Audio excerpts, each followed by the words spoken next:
শীতকাল মানেই হাজারো সবজির চাষ, আর তার মধ্যেই একটা হলো বাঁধাকপি।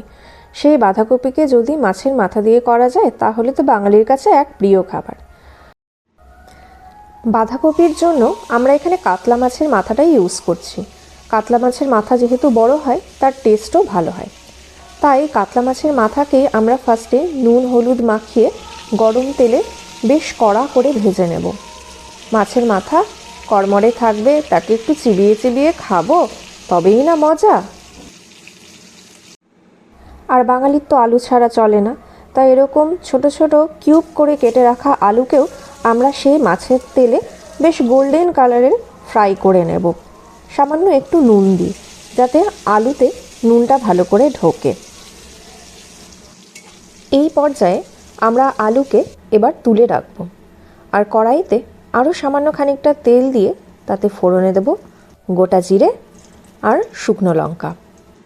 শুকনো লঙ্কা আর গোটা জিরে ভাজার সাথে সাথে আমি এখানে দেব কিছু গোটা গরম মশলা। আমার কাছে সব গরম মশলা অ্যাভেলেবেল ছিল না, একটা এলাচ আর দুটো লবঙ্গ দিয়েছিলাম। এবার আমরা মশলার জন্য দিয়েছিলাম আদা বাটা, লবণ, হলুদ, লঙ্কা গুঁড়ো, জিরে গুঁড়ো, ধনে গুঁড়ো, ওই বেসিক মশলা। তাকে সামান্য একটু জল দিয়ে আমরা ভালো করে কষাতে থাকবো, যাতে মশলা থেকে তেল ছাড়ে। মশলা থেকে যতক্ষণ না তেল ছাড়বে ততক্ষণ কিন্তু আমরা কষাবো, এবং তেল ছেড়ে এলে তাতে আমরা দিয়ে দেব সামান্য পরিমাণ চিনি। মশলাটা সুন্দর করে কষে গেলে আমরা তাতে অ্যাড করব একটি চেরা কাঁচা লঙ্কা আর টমেটো। তাকেও মশলার সাথে বেশ ভালো করে কষিয়ে নেব। এইবার আমরা অ্যাড করব কাঁচা কুচনো পেঁয়াজ, আর তার সাথেই দেব একটু রসুন বাটা। আমি পেঁয়াজটা আগে দিইনি, তার কারণ আগে দিলে পেঁয়াজটা বেশ লাল করে পুড়ে যেত, আমি সেইটা চাইছিলাম না, সেই কারণেই আমি পেঁয়াজটা পরে দিয়েছি। আপনারা চাইলে পেঁয়াজটা আগেও ভেজে নিতে পারেন। আর শীতকাল মানেই তো কড়াইশুঁটি, সেই কড়াইশুঁটি বাদ দিয়ে কি বাঁধাকপির কথা ভাবা যায়? দিয়ে দিলাম কিছু কড়াইশুঁটি।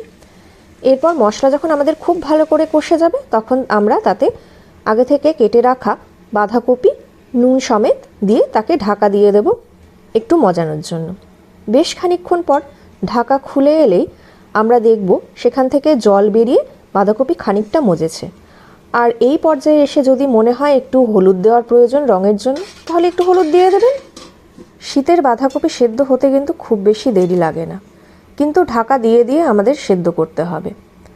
এরকম কড়াইয়ের হাফ যখন বাঁধাকপি হয়ে যাবে, তখন আগে থেকে ভেজে রাখা মাছের মাথা আর ভেজে রাখা আলুর টুকরোগুলো আমরা দিয়ে আবার ঢাকা দিয়ে দেব, এবং ধীরে ধীরে দেখবেন আলু আর বাঁধাকপি সাথে মাছের মাথাগুলো বেশ সুন্দর করে সেদ্ধ হয়ে গেছে।